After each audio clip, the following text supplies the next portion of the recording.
Очень многие совладельцы не задаются таким вопросом: а насколько законным является решение председателя правления ОСББ «Рога и копыта» о привлечении сторонней юридической организации для составления исков, претензий и представительства в суде.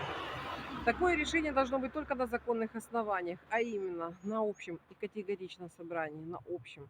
Большинство совладельцев дома принимают решение о привлечении юристов для того, чтобы улаживать спорные вопросы с должниками по версии ОСББ «Рога и копыта».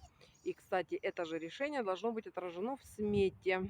А если этого нет, то привлечение сторонних юристов или организаций является незаконным, так как это превышение должностных полномочий, это растрата совместного имущества и это мошенничество.